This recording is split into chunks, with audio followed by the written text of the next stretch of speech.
Masoom. I am a fashion blogger and my blog is called stylesiestadiaries.com. I also have an e-commerce portal and we basically focus on fashion, jewelry and accessories, which is called stylesiesta.com. And I also have a non-profit jobs portal, which is fashion-based, which is called fashionjobsindia.com. So before I begin to talk to you all about the startup space and the problems and challenges that I faced while starting up, I'd like to kind of give you all a glimpse of my current position. So fashion blogging and Fashion Jobs India is both are completely fashion-based ventures. Like I said, they're non-profit, so it's just something that I'm doing for the fashion industry. But stylefiesta.com, which is the e-commerce portal, is the core revenue churner. And so we get a lot of online orders, but we also have a strong online presence in terms of we have over 85 press coverages in newspapers and magazines all over India. And we supply to over 25 online portals, which is a big sales driver. So when I was talking to Rahul, he said that I should talk about the challenges that I faced while starting out, especially because I started out young. So my experience was lacking. So I'd say I face a lot more problems than an entrepreneur who is coming from having 5 years of experience at a job or at an MNC. I was fresh out of college and I basically had an idea that I wanted to take forward. So my challenges were a lot more amplified in terms of no experience, no guidance, but I think that's actually built my venture into what it is today because I learned the hard way, but all in all it was a lot of fun. So, so to begin with, is how I started off with e-commerce is I was doing an internship with French Connection and Calvin Klein, and my research project was on fashion bloggers, and that was the first time I came across fashion blogs, and I found the concept to be extremely exciting to kind of put your opinions and your ideas on a platform where anywhere in the world could read it. And that was extremely fascinating, and so as soon as my internship got over, I very impulsively started blogging. I used to use a tripod to take pictures of myself, or I would brag my mom or my aunt to take pictures of myself, of my outfits, of how I would style myself, and then I posted on my blog. This was at a time where fashion blogging was completely irrelevant in India. Like it had absolutely no presence. So, but before I knew it, I was getting a lot of hits, a lot of comments, and some amazing feedback. And it was so nice to kind of see your work being appreciated over the internet by people who I did not know at all. So it was the traffic was coming in through social media websites that I was using without any. This was all without any sort of business or strategy planning or anything at all. It was a hobby, and so I was blogging very religiously for a year, and I realized that I loved the internet. Like whatever I wanted to do, my career would have to be something in the online space because I loved being on the laptop. I loved surfing the internet, and it was just something that I found that okay, this is something that I could do for the rest of my life. And but I did want to take it to the next phase, to the next step. I did not want to just blog and have it as a content-based or text-based system. So I was traveling with my family, and I saw that I realized I was abroad in London, and I realized that there was amazing fashion internationally at a very affordable price, which was not there in India. So there was great fashion in India, but it was a lot more expensive as compared to the price that I would get the same thing at abroad. And that's when I thought that I really want to bring in trendy, affordable fashion to India. And it was just a fragment of my thoughts, and I was like, I don't know how I'm going to to take this forward. But so what I did is I set up a blog shop. Like I told him, I was blogging simultaneously. This is when I was 18 and I was still studying at college. And I was blogging simultaneously and I set up a blog shop. And I sourced, I handpicked some stuff from vintage markets and street markets in London and New York, and I brought some stuff back from my travels. And I just set up like a test run. So there were just 25 products that I put up on my blog shop. And in 24 hours, everything was sold out. And this was at a time where Flipkart was only selling books. Flipkart had just probably started its incorporation.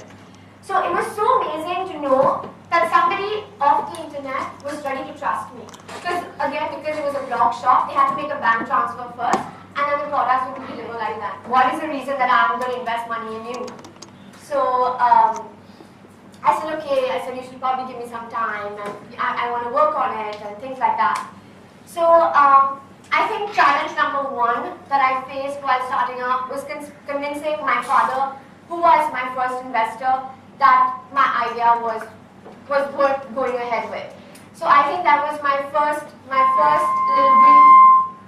That was my first stint with investors, and it was a hard one because he completely disagreed. He pointed out faults. There was tons and tons of criticism that was coming my way, and he said, you have no formal education in fashion because I'd only done a business degree from HR.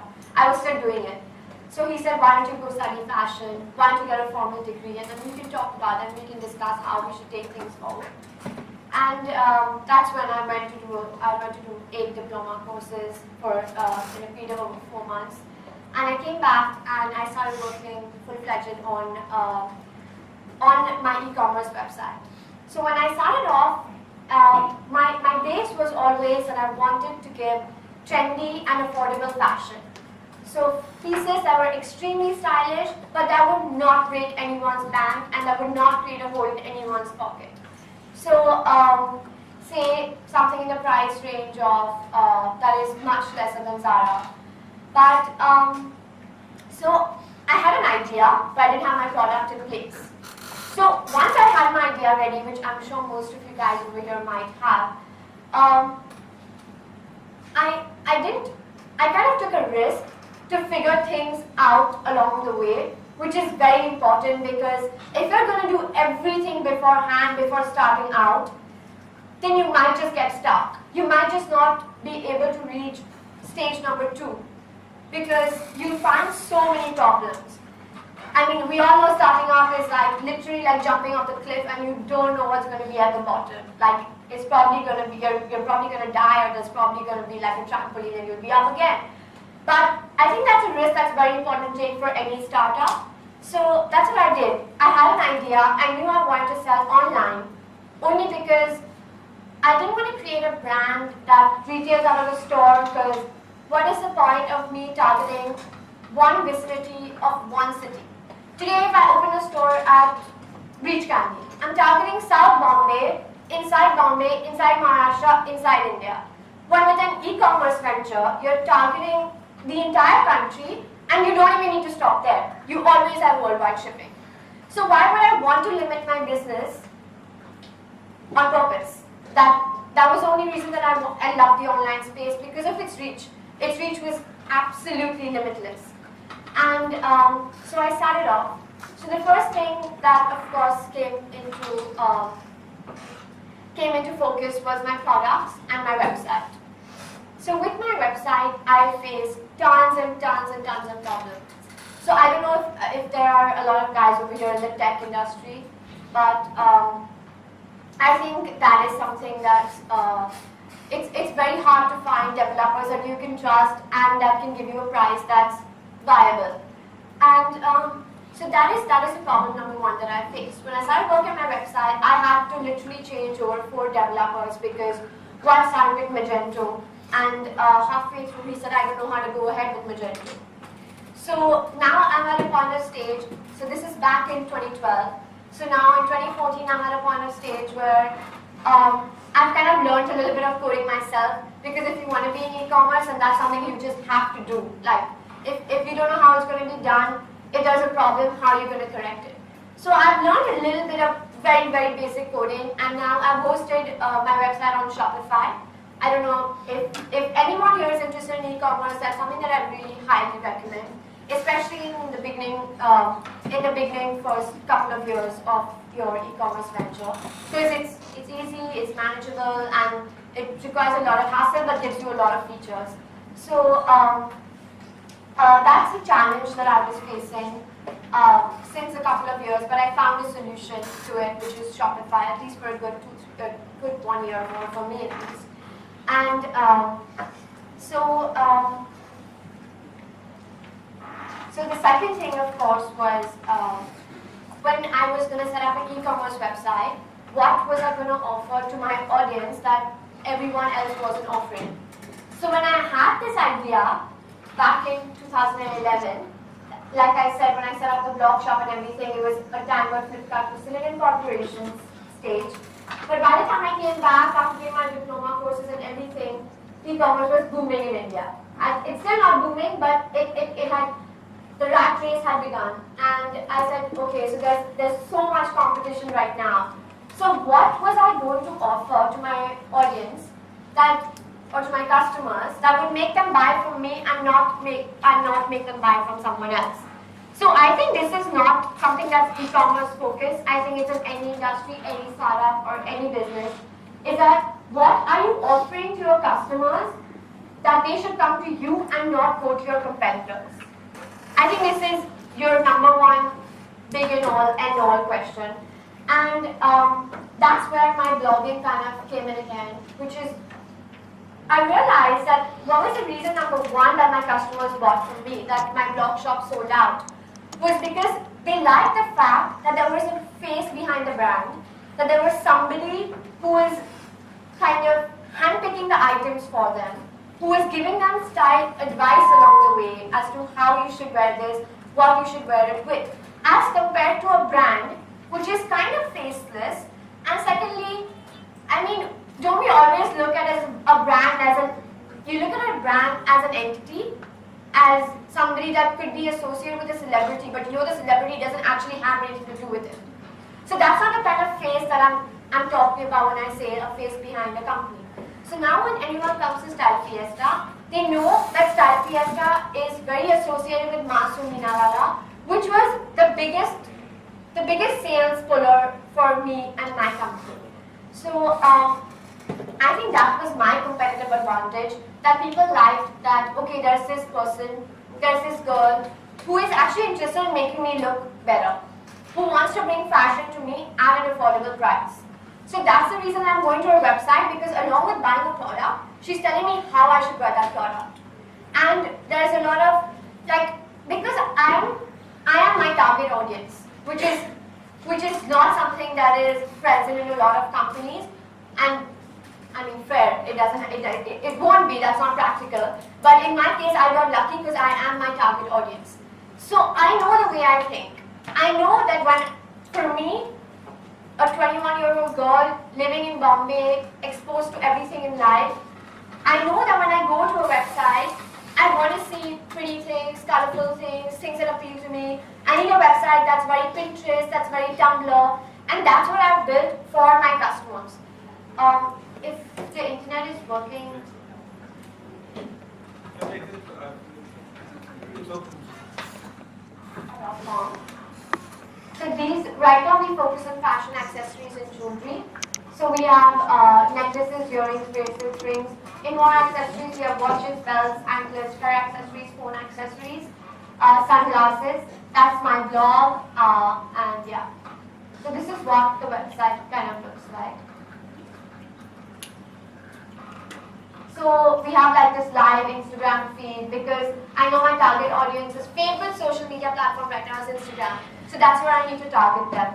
But if you go to new necklaces,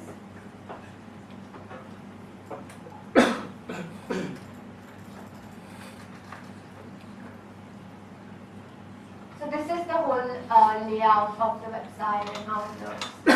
and just to give you all a quick background. And so like I was telling y'all, when I started off, in fact, sales were a huge problem.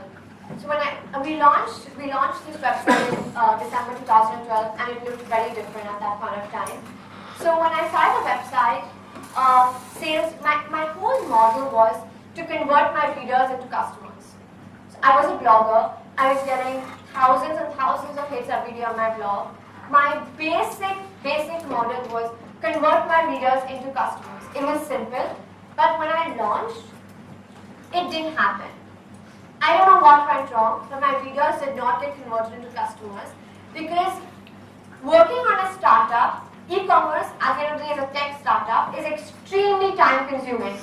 So what happened is that my blogging automatically trickled down because I didn't have enough time to blog. But I didn't realize that that was the biggest mistake that I was making, was because my blog was the core of my business. So that was not something that I should allow to slip. And I was having problems with converting I was having problems with getting as many sales as I thought I would. I was not meeting my targets. I had a lot of dead stock. So I was basically at a dead end. I didn't know what to do. I kept a launch party, everything was great, everyone loved everything, but nobody was buying anything. So, so number one, when I started off with clothes. As you can see now, we only do fashion accessories and jewelry. My pricing was completely different. So now, 2 years down the line, we've changed our entire product line, we've changed our entire pricing, and we've changed our entire strategy. So what I started off with is completely different from what I have in my hand today. And I think that's a lot to do with a startup ecosystem. You have to adapt along the way. Like at that time, if I was going to be rigid and say, no, clothes is what I want to do, frankly, my passion still lies in clothes. If you ask me, that is where I am going to be 5 years from now, but not right now. That is where I'm going to be 5 years from now. So if I had been rigid and said, no, I have to do clothes, or no, this price point has to work, I should just change my target audience. Maybe I should target a slightly older audience or a slightly upper class audience. But that was not going to work. I had to adapt, and I had to kind of change the way things work to get the most out of what was working. So, like I said, there was clothing, and there was bags, and there was accessories. And I immediately saw that my footfall and accessories was maximum. So people, if they want to buy online in India, they want to buy cheap stuff. They don't want to buy expensive stuff. That is something that they want to see in their hand and then buy. I mean, for sure it works in America, it works in the UK, but not yet in India. And I cannot be running a business model that is going to be tapped in India 10 years down the line. That would be impractical. So I knew I had to take a different approach. So I did a couple of things. I realized that my audience wanted to kind of test my products before buying them. So if they were going to be returning customers who would keep coming back to my website to make 10 sales, their first sale needed to be in person. They needed to touch and feel the product. So what was I going to do for that? To kind of make them trust the business on a much larger scale now that I was not a blogger. One thing that I did is, being a blogger, I understand the importance of influencers in an industry. I think that they are the most important thing that can make or break your business. So what I did is I sent out samples to all the influencers in the fashion industry. So in terms of bloggers, journalists, for in this case magazine editors,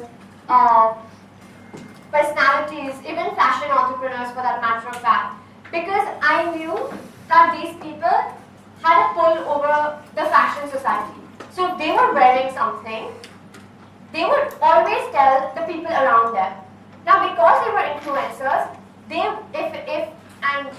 if just say a generic person had 10 people around them, an influencer would automatically have 50 people around him that he would kind of encourage the product to, you know. And that worked very well because it could be your strengths could be completely different, but it's your strengths that you need to use to kind of make your business run faster. So I realized that my strength was that I'm a blogger. Okay, so I have fantastic relations with all other bloggers. Now all other bloggers have a reach of more than 5,000 people on all the social media platforms combined. That means if I send them 5 products, they're sure to wear at least 3 of them and post them somewhere or the other on all of their platforms. That means how many eyeballs am I getting per blogger? It was a fantastic turnaround, so that's something that I used. Secondly, I held a preview trunk show for all my contacts and friends and family. Like I said, my customers need to test my product. So how was I going to make them? How was I going to make them test it? I invited them over, and I said, so we sent out emailers to all our newsletter sign-ups, and we said, come over, touch, feel, try our product. We've got exciting things happening at the event, and so that worked out very well for me. And slowly, like adapting to the business, we, like I said, changed our product line. We're into a very mass price model right now. So our products start from 399 rupees and go up to a maximum of 1,200, 1,300 rupees, nothing above that. And an average would be about 600 to 800 rupees would be an average product price. So that is the model that we're currently working on, and we've seen massive growth since last year. We've seen a 50% turnaround on profit, and it's been pretty great now. We're also selling on a lot of other e-commerce portals, which is a whole other business which is doing really, really well for us in terms of sales. So I'm talking about Flipkart, Myntra, Jabong, Snapdeal, Home Shop 18, and like 10 other more niche websites. But that's really helped in branding and marketing because they always write the brand of the product before the product name. So now imagine the kind of visits and the traffic that a website like Jabong is getting. So even if a customer is not buying my product from Jabong, as long as his eyes are falling on the word Style Fiesta, that's just one more person who knows about Style Fiesta. And right now all I need is some sort of, just brand awareness. I need to reach out to the masses, and I think this was my best medium to do so. So that's the reason we went ahead. Are either studying or working part-time or freelancing for that matter of fact, not working full-time. So we launched this fashion reseller program, which is how we portray it is that it's an initiative for aspiring entrepreneurs. So many of you here, for aspiring entrepreneurs to kind of get an insight into how business works, into how the whole sales works, marketing works. So what you do is that you sell, it's basically an affiliate program but offline. So you sell Style Fiesta products. So say you, for example, you use our online catalog, which is already online, and you sell Style Fiesta products to all your friends, all your family friends, and all your social networks. With every sale that you make, you get a 35% commission. And the response was fantastic. An online affiliate program promises you 5% commission. And that also is online, which if you have a blog, if you have a website that's doing really well.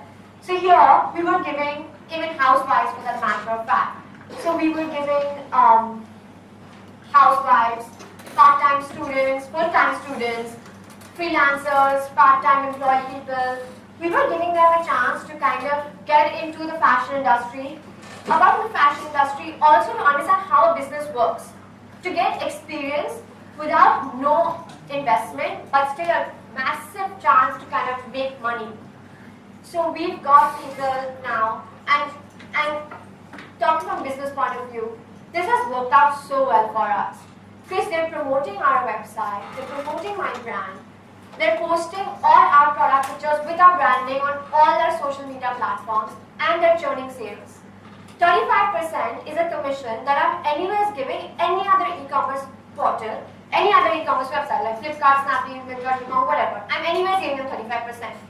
So why wouldn't I want to give a college girl a 35% commission who will, even if she doesn't sell a product, if she takes up this initiative, she's going to tell her 50 friends about it. And she's going to tell 50 people from my exact target audience. So I think that is pretty perfect for what I was aiming at. This is something that we just launched 2 months ago, and we have over like 70 registrations and 70 people even running this program. So it's been great. People even hold chunk shows with our products, and so that's something that was very that worked out very well for us. To move on to, like I told you, Fashion Jobs India, which is a non-profit jobs portal for only the fashion industry. So when you're looking for jobs or internships in the fashion industry, you should definitely check it out. What we do is we post jobs, internships, part-time stints, freelancing stints on this website, but categorically fashion industry, because I saw this huge gap between everyone wanting to be in the fashion industry, everyone wanting to work in the fashion industry, but kind of finding it unattainable. Like they were they were thinking that I don't think I can reach the designers, you know. I think that how do I get in touch with them? Like they found it to be very inaccessible. When on the other hand, all these fashion entrepreneurs and designers were coming up to me and telling me, you know, please find me interns, I want girls your age and, you know, young girls. And I said, okay, so there's this massive bridge, this massive gap here which is not being fulfilled. And so it's something I started a year and a half ago, which is doing pretty great. We have practically one job posting every single day, and you receive a guarantee of 50 resumes in your inbox, which is a ballpark figure, but frankly, we're not charging the company anything, we're not charging you anything, it's non-profit. So whatever you're going to get out of it is great, and you're definitely going to get some fantastic resumes. So that's that. And do you have any questions?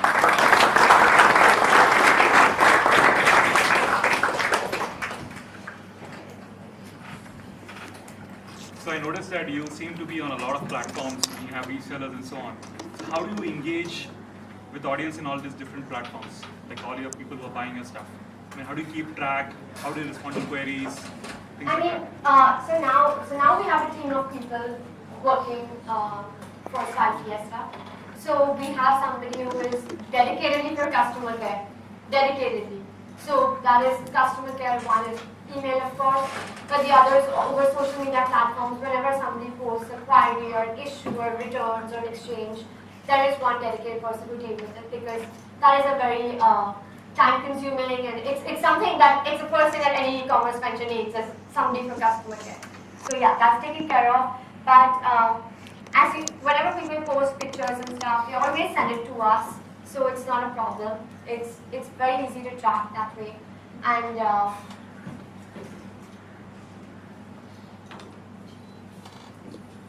when you first started Style Fiesta, how did you deal with the issues of logistics, and more importantly, reverse logistics, pickups, so on and so forth? Okay.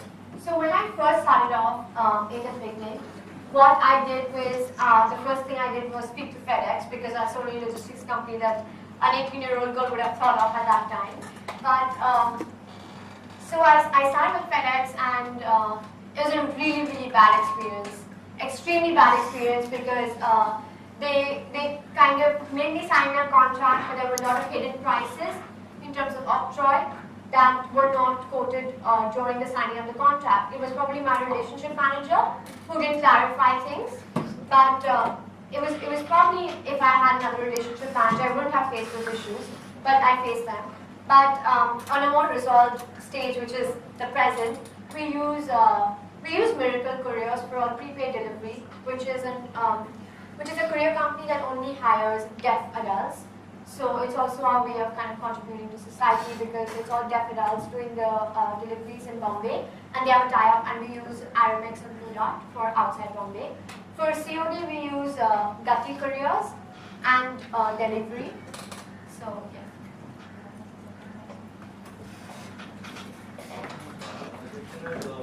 You have to increase the price of the articles to accommodate to the extra 35% commission. No. How do you manage your cash flows, giving a e-commerce websites? No, the free program that you set up. Okay, so so like I said, the reason that I agree on 35% commission and not something lesser is because 35% is a very attractive number for somebody who's not working, and it is a fantastic margin. So what is happening is that I was anyways giving that margin to 25 other websites who are contributing to 50% of my sales revenue. So why would I mind giving it to them? In terms of how am I calculating it while I'm giving it to the other e-commerce websites? Of course, that's something that when I was deciding the MRP, you always keep that margin because there was a strategy that we had kind of instilled before while pricing our products. Do you think it can work against you? Because if I'm a regular college going person and I know you're offering a 35% margin to me, I know this product must be much cheaper. I don't know. Like, it can work against you. But see, the product is not on sale at a price lesser than what you're selling at anywhere. So even on my website, it's selling on MRP. If it's selling on my website, thank you. If it's selling on my website, if it's selling on Myntra or you're selling it, it's selling at the same price. So there is nobody who can get it cheaper. If you're talking about having a 35% margin, any product that sells anywhere has margins. So if you're buying a product from a store, unless it's an individual brand store, if it's a multi-brand store, which most stores are, each brand has a 50% cut. In retail stores, it's a 50% margin. So, do you have that question when you're buying something?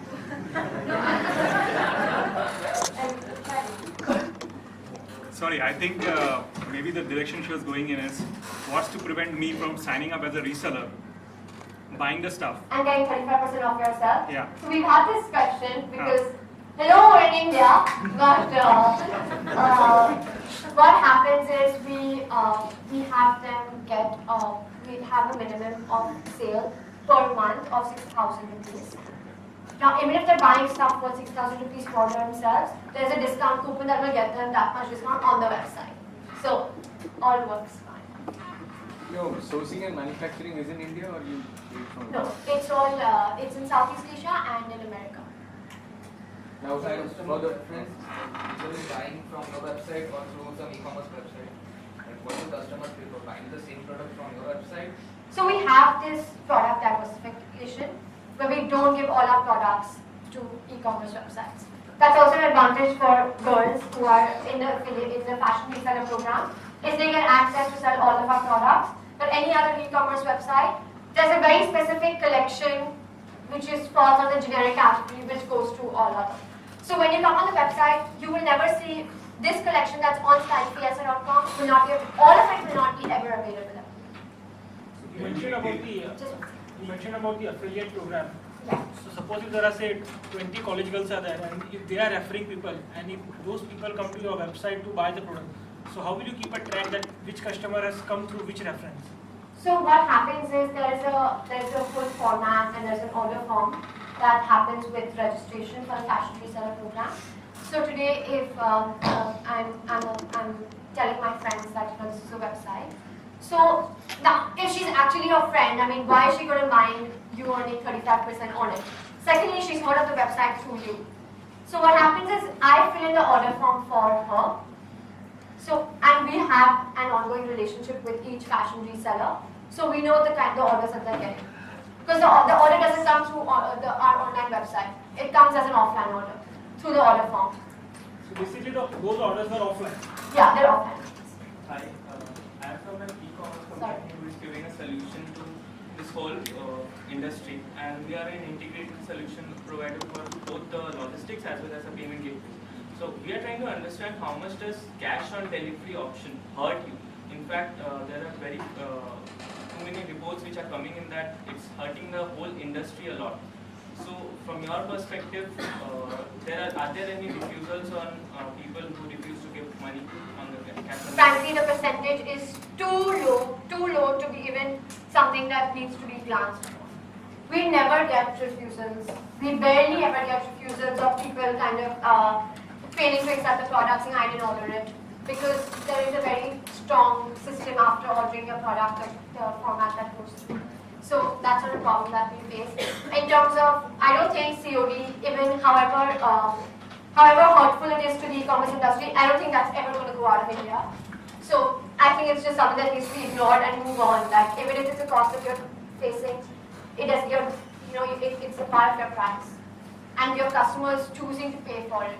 So it's an additional cost. You're not adding that cost onto your MRP. It's something that they pay on the shipping page. So your customers choosing to pay for it. So frankly, it's completely it's in the customer's fault. It's gonna.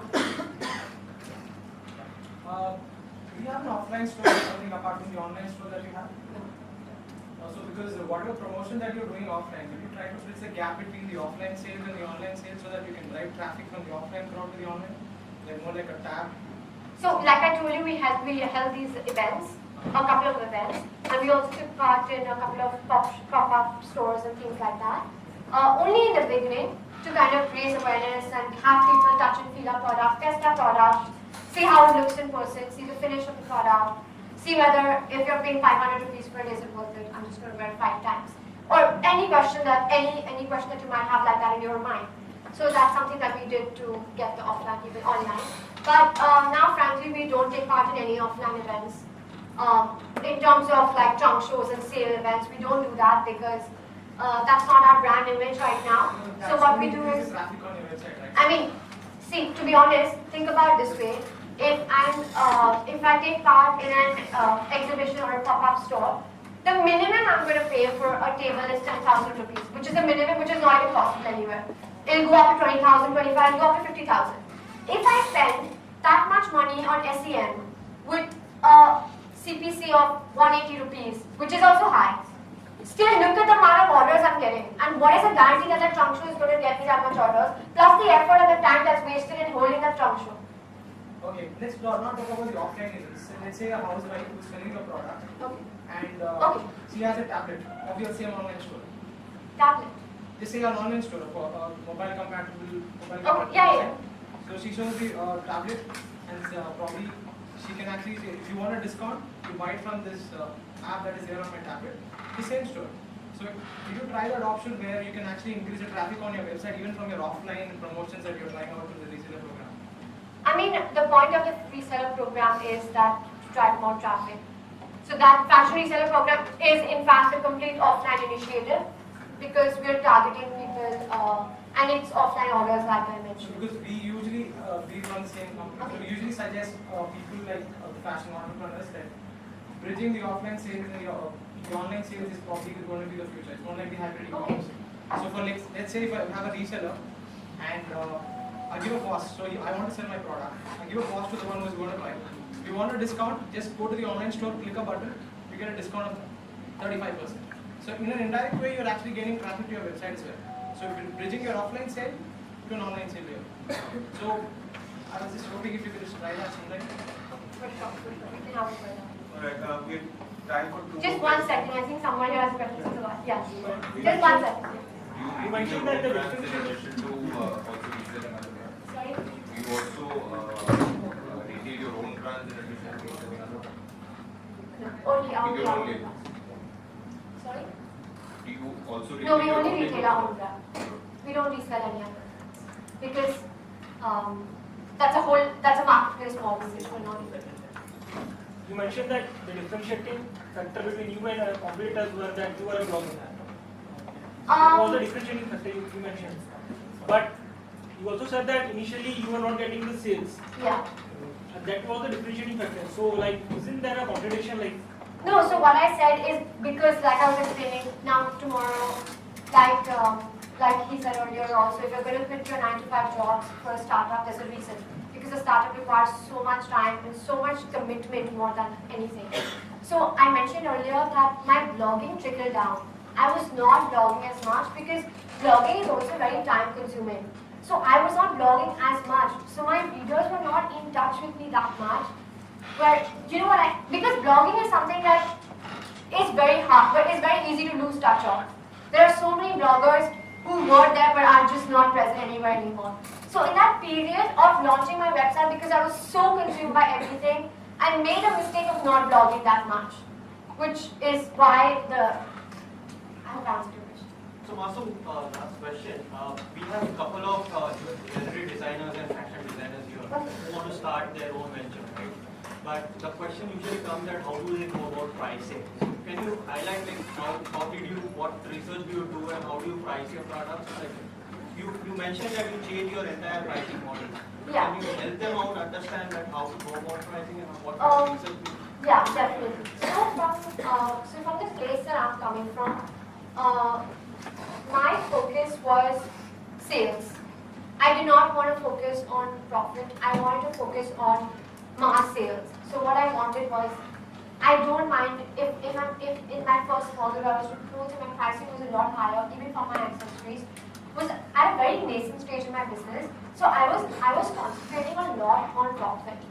So what I understand now is that first I need to build my business and I need to build my brand on a very large scale and then kind of focus on the full profit side of it. So there's definitely a cut right now, but I'd say that it's not an extremely large one. So I just make sure that my costs like logistics, photography, commissions, like my basics 5 to 6 costs are included in my pricing, and then I mark it up in pricing. But again, my markup for my profit margin is very less, because at this stage, with my products, if I'm going to have a volume of sales, the profit will automatically come in. But if I focus right now and price my product a lot higher, then my sales are not going to come in. So it's something that's just going to take it out. All right, we'll request you to take it offline. Thank you very much, Thank you Masoom, so for much. sharing.